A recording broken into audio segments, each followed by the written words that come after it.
एक था डॉक्टर, जो टाइटल रहेंगे ना, एक था डॉक्टर, पेशेंट अभी तक जिंदा है, पेशेंट अभी तक जिंदा है, पेशेंट तो पागल है, पेशेंट तो पागल है। मैंने दवाई तुझको दी, मैंने दवाई तुझको दी, अजब पेशेंट की गजब कहानी, अजब पेशेंट की गजब कहानी। तो वो प्रभाव रहता है। जो भोला वाला आदमी होता है वो छल कपट की बात सोच भी नहीं सकता है, उसके विचार में वो आता ही नहीं है।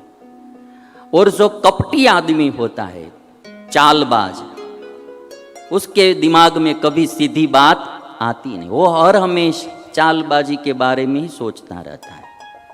तो ये जो महाभारत का श्लोक है समझने जैसा है। युधिष्ठिर को कोई विचार भी नहीं आया, घर आ गए, माँ कुंती से पूछा कि माँ भीम आया है, घर पे नहीं आया है? माँ ने कहा घर पे तो नहीं आया है। तो युधिष्ठिर ने कहा कि हमने सब जगह पर खोजा किंतु कहीं मिला नहीं, सब जगह पर ढूंढ लिया। तो माँ भी चिंतित हो गई।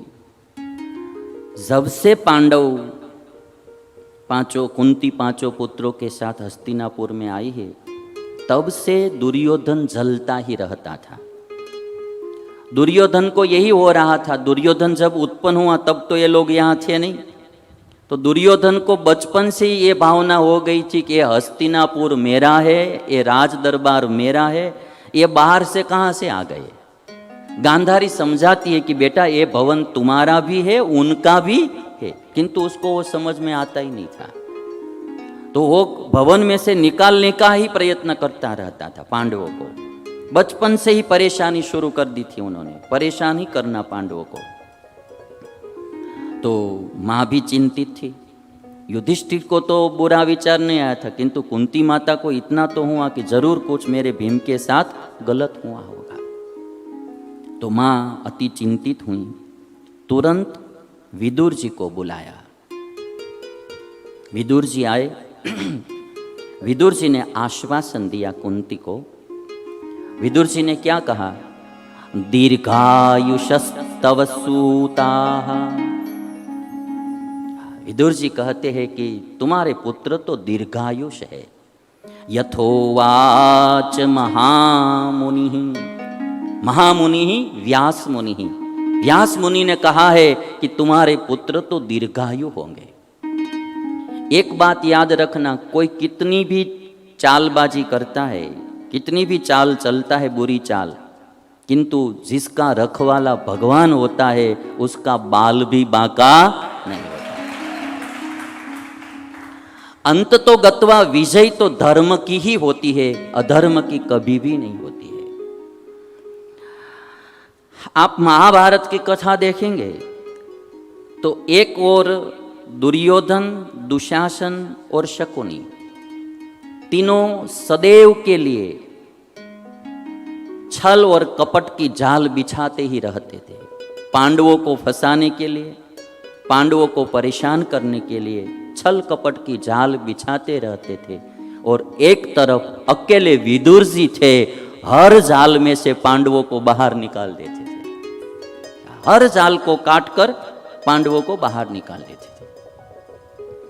मैंने जब तक महाभारत पढ़ा तब तक मैं मूल महाभारत की कथा करता हूँ, जो मूल शास्त्र में जो व्यास भगवान ने लिखा है। एक और 3 लोग हैं परेशान करने वाले, दुर्योधन, दुशासन, शकुनी। एक और 3 लोग सदैव पांडवों का साथ देने वाले हैं हस्तिनापुर में। एक तो पितामह भीष्म, दूसरे विदुर जी और तीसरी गांधारी।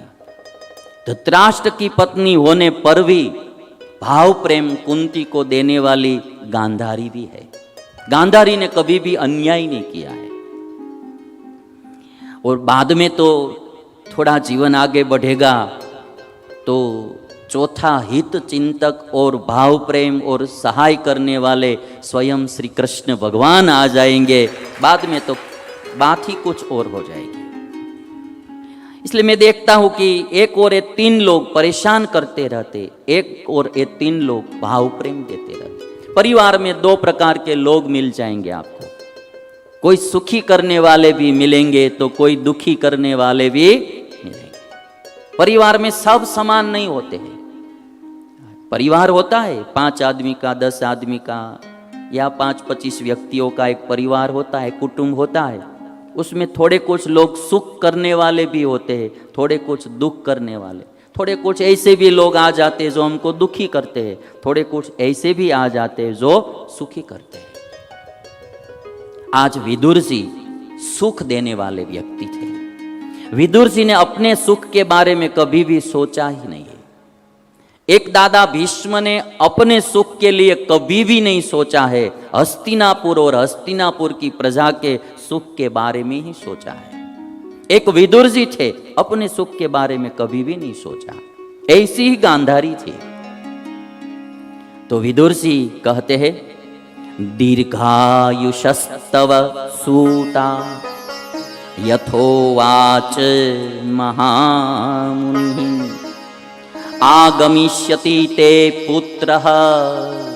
हे कुंते, ते पुत्रः आगमिष्यति, तुम्हारा पुत्र जरूर आएगा। और कैसे आएगा? प्रीतिम च उत्पादयिष्यति।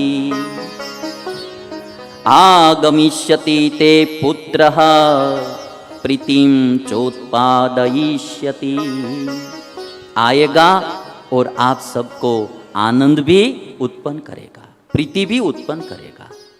केवल अकेला जैसा गया था वैसा ही नहीं आएगा। ये विदुर जी का आशीर्वाद मिल गया। और जब ऐसी बात कर रहे थे तब ही भीम ने प्रवेश किया। भीम आ गए। भीम ने आकर सब बात बता दी, क्या क्या हुआ।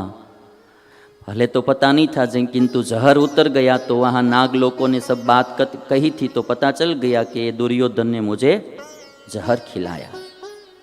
और जब भीम ने सब बात बता दी तब युधिष्ठिर ने कहा कि यह बात कहीं किसी प्रकार किसी को कहना मत।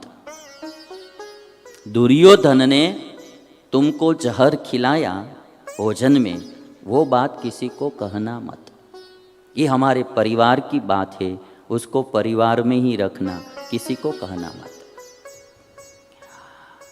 तो जो सज्जन लोग होते हैं ना, वो दूसरे की गलती को भी ऐसे ही ढांप देते हैं, ऐसे ही ढांप, उसको खुली नहीं करते हैं, गलती को खुली नहीं। किसी ने भूल की है तो उसको वो भूल जाते हैं, भूल को भी भूल जाते हैं, वो उजागर नहीं करते हैं, जहाँ तहाँ कहते नहीं है। वो सज्जन लोगों का लक्षण है।